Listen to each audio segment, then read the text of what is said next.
Chapter 1-20. It turns out that the hero has reached the 5th stage of body tempering. This is a very fast growth. After all, he had only been practicing this golden body tempering technique for a couple of days. Yongkai takes the bag of his belongings and slings it over his shoulder for comfort. For a moment, he wonders what would have happened if the practice time hadn't been limited to Dawn alone.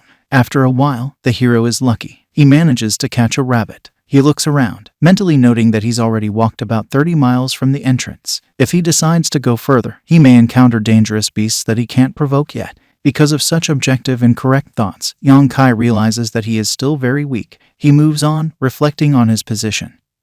But a ringing gust of wind causes all the birds nearby to fly in different directions. This unusual phenomenon attracts the guy's attention. The hero takes off, realizing that something bad has happened. After a few moments, he reaches the place where the terrible hum was coming from. He sees the entrance to the cave, which is literally covered with huge cobwebs. From the eyes of the guy also does not leave the fact that there is a bow lying on the ground. Yongkai tosses his duffel bag out of the way, then looks into the depths of the cave from the entrance. The cave turns out to be very big. The exit from the other side is not visible, and after a few meters it is semi-dark. There is also a huge amount of cobwebs in the cave, which obviously interferes with normal movement.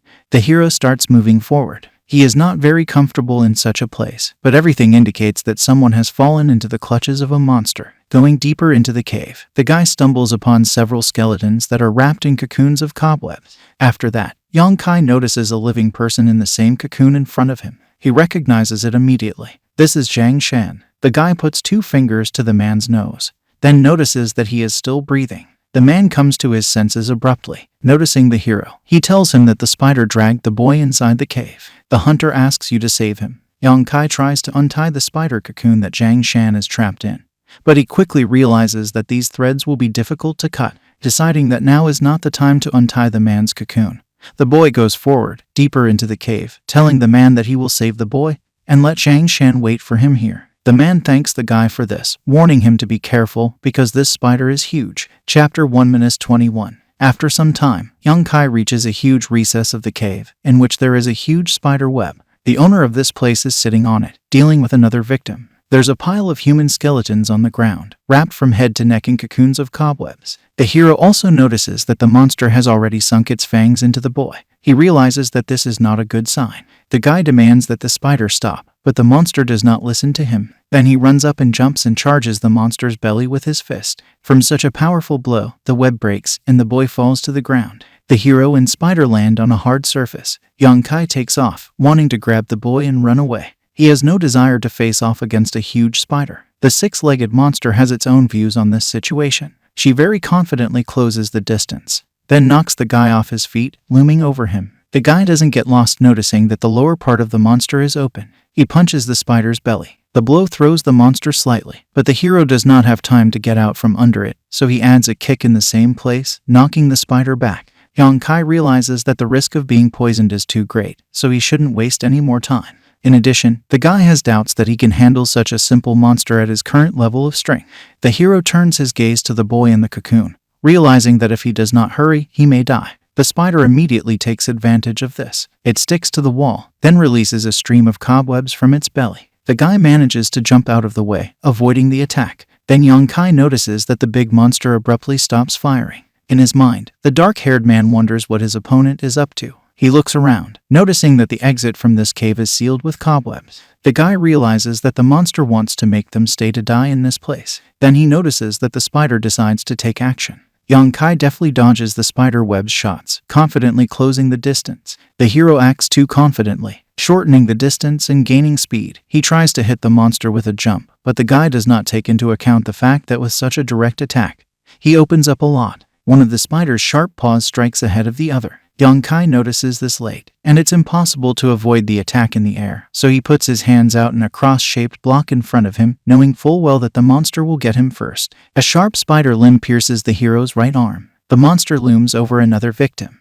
He hisses furiously, hoping to intimidate her completely. The hero mentally notes that despite the fact that it was painful, for some reason he does not worry and retains his composure. Yongkai abruptly strikes the spider's face with the hand that was pierced through. Blood sprays from the monster's face, and the huge spider screams in pain. The hero doesn't stop there. He repeats his punch, which hits the spider right in the eye. This time, the fist falls on the neighboring eye, from which nothing remains either. After that, the guy gets into a fighting stance, preparing to continue the fight. He's a little surprised that the monster still won't settle down, noting its survivability. An involuntary smile appears on the guy's face. Young Kai lands a series of punches on the spider's carcass. He hits without thinking, and the monster tries to kick back. Suddenly, the hero's instincts begin to trumpet danger. He notices that the enemy is trying to trap him. A stream of cobwebs shoots out of its belly. It begins to wrap around the guy's body, but the hero notices that the spider's strength is already running out, so he decides to finish everything. With a powerful blow to the monster's head, the brunette sends it to the ground.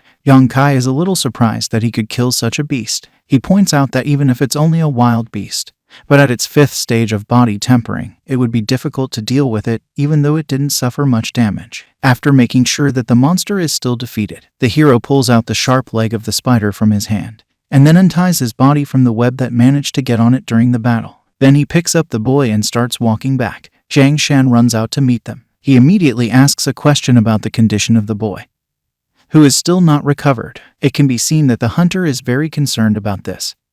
So the hero rushes to calm him down, explaining that the boy has lost too much blood, which is why he is now unconscious. Yang Kai places the boy's body on the ground in front of the man, asking him to wait for him here. He storms off, claiming that he needs to find something. Chapter 1-22. The guy runs to his bag of things, which he left at the entrance, and then unties it, taking out a few herbs. He puts a couple in his mouth and takes the rest with him. Yang Kai returns to the hunters. He applies a handful of herbs to the spider bite wound on the boy's body. Zhang Shan wonders what will happen to this child. The hero also emphasizes that the medicinal properties of these herbs perfectly counteract the poison, so he is sure that everything will be fine. The boy writhes in pain for a few moments. He shivers all over, and then his breathing becomes even and calm. The trembling gradually subsides. Zhang Shan understands everything. Tears of joy fill his eyes. He wipes them away with the back of his hand, noting that the boy is fine, which he is very happy about. Yang Kai is in a hurry to tell the adult that everything is not so simple. It turns out that his herbs only neutralize the bite site, so the boy still needs full-fledged treatment. The hunter quickly comes to his senses, stating that then they need to immediately take the boy to the healer. The hero asks the interlocutor not to rush and give time for the effect to strengthen a little. The man agrees with this. After a few moments, Zhang Shan abruptly realizes that he has forgotten something. He turns his head in the boy's direction, determined to find out how he feels and how his injuries are. The hero also says that you should not worry about him. The man is amazed that the other person can still stand up after losing so much blood. Yang Kai clenches his fingers into a fist and says he's not too sure, but somehow he feels fine. Here the hero already remembers something. He grabs the bag with his things, declaring that he will be back soon. Starting to go deeper into the cave, the guy demands that the hunters wait for him on the spot. Zhang Shan has a silent question, but he doesn't say it out loud. The reason Yang Kai decided to return to the cave is quite obvious. It turns out that while he was fighting that giant spider, he noticed that there was a whole storehouse of medicinal herbs here. The guy laughs happily, noting that he's finally found a shamrock. Picking up a rare type of herb in his bag, which he has been looking for so long, the hero remembers that this plant is very fastidious. It grows in wet and dark places, and there are a lot of corpses in this cave that only tone down its growth, so this cave is perfect for this plant. The guy notices that 2 hunters helped him, because only in their footsteps did he find this cave. After collecting all the necessary grass, Yang Kai notices an unusual mushroom that literally glows red in the semi-darkness of the cave. The hero realizes that he has not seen anything like this in the old man's book, so he decides to tear it down in order to show it to him later. After finishing his business in the cave, the hero leaves it together with the hunters. The guy says that he will take the boy and the man to their village. Zhang Shan also notices that he will never be able to pay him back. Yang Kai also claims that these are small things. The trio reaches the village, after which the man and the boy enter the house where the healer receives visitors. Zhang Shan is very nervous, so he asks a lot of questions about what is wrong with his son and whether he can be cured. The healer is not satisfied with this, because the man interferes with his work, so she pushes the hunter out of the room, demanding to wait outside. The man notices the hero waiting at the door all this time. Zhang Shan falls to his knees, telling that the master healer told him that thanks to the boy's medicine, he will be able to cure the boy. The hunter bows his head, noting that without his help, he wouldn't even know what to do. The man sincerely thanks the guy for this. Yang Kai insists that there is nothing wrong with this, because he only helped as much as he could. The guy notices the fact that the hunters fed him earlier, so they're even, The man raises his head, declaring that the interlocutor is really a good person. A few minutes later, the healer left the house. He said that everything is fine and there is no need to worry, because the hunter's son is in perfect order, but due to blood loss, he will not regain consciousness for some time. This news pleases Zhang Shan. He sincerely thanks the doctor, who shyly scratches his long beard. Meanwhile, in the Sky Pavilion, the disciples are discussing the hero among themselves. One of them is wondering if Yang Kai has returned to work. His friend is surprised that the interlocutor does not know. He also explains that he has not yet returned, because in the last days he disappears somewhere. Someone in the crowd expresses hope that Yang Kai has left the Sky Pavilion, but another disciple says that this can't be the case, because their Yang Kai has a strong character that makes it very difficult to break, so if he wanted to leave, he would have done it long ago. Sumu, on the other hand, tells his friends about something that made him very angry. Then he notices that the crowd ahead of him is making a lot of noise. This gets his attention, so he rushes to find out what's going on there. Chapter 1-23. Comrade Sumu declares that today is the day when students can challenge Yang Kai. The guy notes that this is a great chance for his interlocutor. Sumu also notices the fact that Brother Yang has some difficulties with this. The guy is in a hurry to explain that, basically, he is beaten every time. He even wonders how Yang Kai is still holding up. Sumu also says that he feels sorry for Brother Yang, but this pity is not enough to forgive him, so he wants to do everything possible to expel Yang Kai from the Heavenly Pavilion. Sumu decides to play this game. The other person notices that Yang Kai has been quite funny, because he didn't even bother to find out more about his enemy after messing up his plan in Black Plum City. Sumu demands that his friend stop talking like this. He asks his friend to tell the others to get ready. The boy steps forward and bows his head to inform everyone present that Brother Su is gathering everyone to put Yang Kai in his place. One of the brothers doesn't quite understand what this is all about. He points out that Yang Kai always uses his broomstick as his opponent's choice, so he wonders why these students haven't come before. Here the friend puts his hand on the shoulder of the boy, who only talked about the rules of selecting opponents for Brother Jan. He asks if he knows who Sumu is. The guy doesn't understand the point of such questions. From his reaction, it's clear that he doesn't know who Sumu is at all, so his brother rushes to tell him that Sumu's sister is currently in the top 10 strongest disciples in the Sky Pavilion, so it's best not to mess with her. The boy also notices that Yang Kai is not worthy of comparison with this person. The crowd decides to obey the words of Sumu's henchmen. 10 minutes later, they arrive at the same place where Yang Kai's exam is held every month.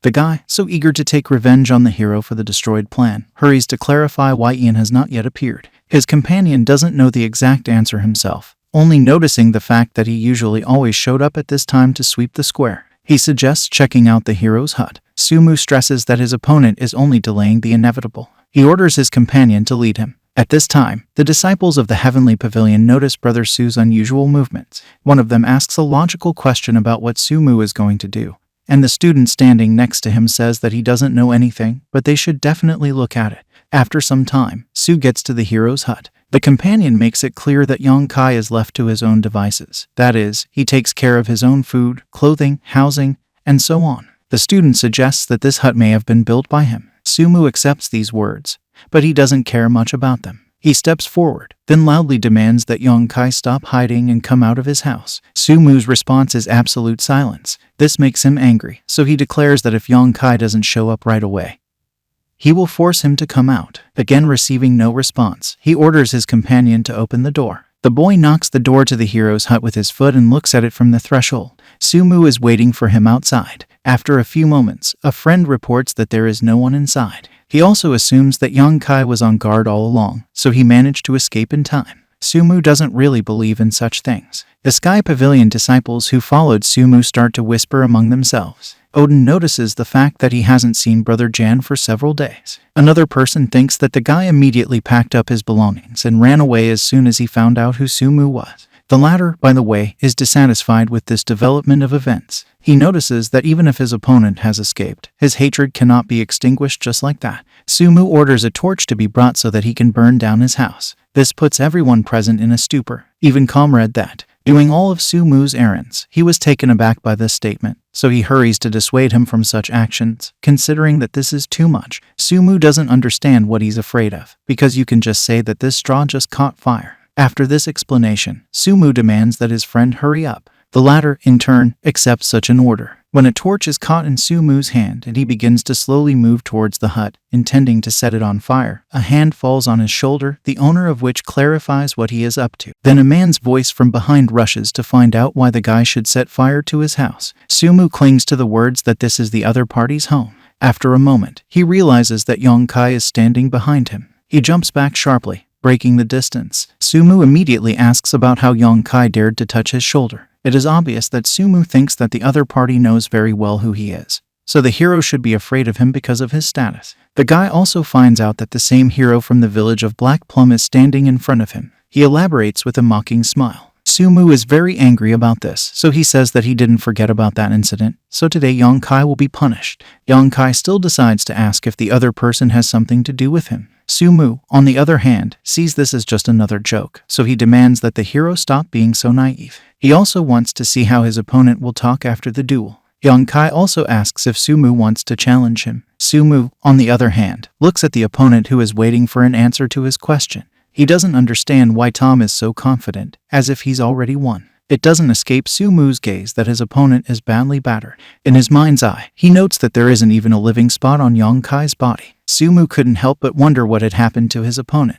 Chapter 1:24. Sumu throws the torch on the ground, then steps on it with his boot to extinguish it. He then tells Yongkai not to tell him afterwards that he didn't warn him. The hero puts out his hand in a stop sign, asking for a moment. While Sumu is impressed by the other's indifference, Yongkai calmly enters his hut. His companion explains that Yongkai doesn't really care about his face. Sumu also notes that the other person said that the guy never gives up, so he demands that the other person call him so that he can beat the brat to death. The hero, meanwhile, throws a bag of things on the table in the hut, and then returns to the street, clarifying what to said to Sumu. The latter assures that Yongkai signed his own death sentence, and it will make him regret what he did. Sumu also states that the opponent has a chance to redeem himself, but to do so, he needs to kneel down and bow to him. Yongkai shakes his head, giving a negative answer to such a suggestion. Sumu is surprised by such a phenomenon, not understanding whether life is even dear to this person. The hero explains that he simply cannot lose his dignity. Sumu hastens to clarify what the other person means.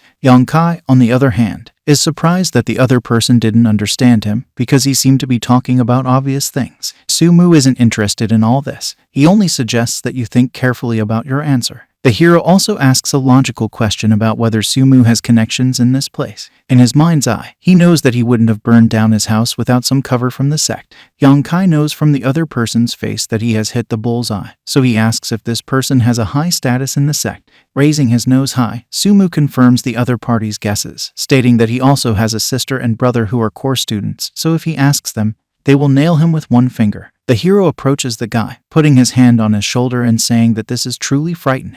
Sumu throws the hero's hand away very roughly, noting that Tom should not touch it. The guy, seeing the absolute calmness on the face of the interlocutor, does not understand whether he thinks that he is playing games with him or not. This is the question he voices out loud. Yongkai, on the other hand, says that the only thing he can't understand is why Sumu is so confident in his support, because if he loses, it's unlikely that his sister or brother will go to avenge him, especially the elders. They'll just shake their heads. From all this, the hero has a question about why his interlocutor is still so confident. Yongkai reminds that if he wanted to, then not only the elders would know about the other person's action. Sumu also realizes that things are really not that simple, and Yongkai is talking about quite logical things. He decides to think about it. Then his friend decides to contribute to the conversation, stating that Yongkai has a very sharp tongue. This brings Sumu to his senses, and he regains his former mood. He claims that he has had enough of empty words, so if the interlocutor does not apologize to him now, then let him not blame him for the consequences. Yongkai suggests that his brother hold a small duel. Sumu is surprised by this, because the other party is not allowed to challenge him by all rights. The hero recalls that there is a rule of the Sky Pavilion that says that students cannot challenge each other if the difference in their strength exceeds 3 stages. Sumu begins to taunt his companion, literally poking him in the face with the fact that he is only at the 3rd stage of body tempering. His companion also laughs at this. Then they are approached by another student who wants to fight the hero. He emphasizes that his strength is the most mediocre among the brothers here, but he is sure that Brother Yang will not be able to exchange blows in Nim because he has the 5th stage of body tempering. The hero mentally notes that 5 days ago he really was at the 3rd stage, but now everything is different. The opponent is a head taller. He introduces himself, demanding that Yang Kai remember his name, since it is he who will make him regret his actions today. His name is Zhao Hu. The hero claims that he will remember this name. Zhao Hu declares that he will allow Yang Kai to perform 3 strikes, since he is his younger brother. That way, if even one of them passes, then he will admit defeat. However, if not, then Yang Kai shouldn't blame him if he beats the guy up too much. Sumu, on the other hand, thinks that Zhao Hu is very good because he knows how to humiliate a person. At this time, a girl who once helped the hero appears on a tree branch. Yang Kai doesn't particularly like these conditions. He doesn't think it will be very good, so he will have an advantage over his brother. Zhao Hu says that the other person should not think about this, because he is his younger brother, so he just has to give him a chance to start first. The hero decides to concede in this argument. He says that if his brother insists so much, then let him not complain later if he overdoes it. Zhao Hu also demands to stop these conversations and get down to business. The student's eyes are filled with rage. The last words stung him deeply. In his mind's eye, he notices that someone like him, with his strength and build, won't be able to beat him in life, so he'll just smear him with one finger. A grin appears on the hero's face. He can sense the other person's attitude, so he asks Brother Zhao to get ready. The same one calls Yang Kai to action. Zhao Hu's pupils narrow in surprise. The hero is hit exactly in the chest. It is immediately clear that the disciple of the Heavenly Pavilion has experienced it perfectly for himself. Chapter 1:25. Yang Kai lands a direct hand punch to the body, then adds a kick to the face, sending his brother flying. Everyone falls into a stupor. Sumu can't believe his eyes. No one understands how Zhao Hu lost. Even a girl sitting in a tree is amazed at what is happening. From shock, she does not stand up very carefully on a tree branch, which immediately falls from it. She hits the ground painfully, still not believing what she's seeing. A representative of the fair sex is clearly aware of this oddity. She remembers that just a few days ago, the hero lost to a disciple in the 4th stage of body tempering, and today he so easily defeated a disciple in the 5th stage. She thinks about the fact that since the guy came to the Sky Pavilion, she noticed that he has developed his breathing process, as well as improved his body, all of which suggests that he is now at least at the 4th stage. Immediately, he remembers that just a few days ago, he was in the 3rd stage. Yang Kai also clenches his fist, noting that the control over the force of the blow is not very good yet. These words brought Sumu out of her stupor. He points a finger at the guy, telling him not to talk nonsense. The hero still clarifies whether Brother Su still thinks that he is not worthy of a duel with him. These words make Sumu angry, and his companion quickly whispers to him from behind, claiming that their informant was wrong, and that Yang Kai's strength is probably higher than the 3rd stage. Otherwise, there is no way he could have defeated Zhao Hu. Sumu agrees with his friend's words, mentally noting that Zhao Hu was too confident. He even wonders how strong Yang Kai really is. Sumu noticed that Yang Kai was very good at hiding his strength all this time. Sumu reports that he will let the hero live today, but only today. He commands a horde of ponytails that they are leaving. Yang Kai, on the other hand, thinks that it's nice to win, but something is missing. Yang Kai raises his head to our luminary, realizing that because of this Sumu, he missed his morning practice. He takes off his outer clothing, deciding to take a dip in a small pond nearby. Meanwhile, the girl is looking for a hero. In his mind's eye, he notes that it originally wanted to ask him what stage he's at right now, but the guy has disappeared somewhere. Here, having gone around the next turn, the fair sex is flooded with red paint from embarrassment. She sees Yang Kai completely naked about to take a dip in the pond.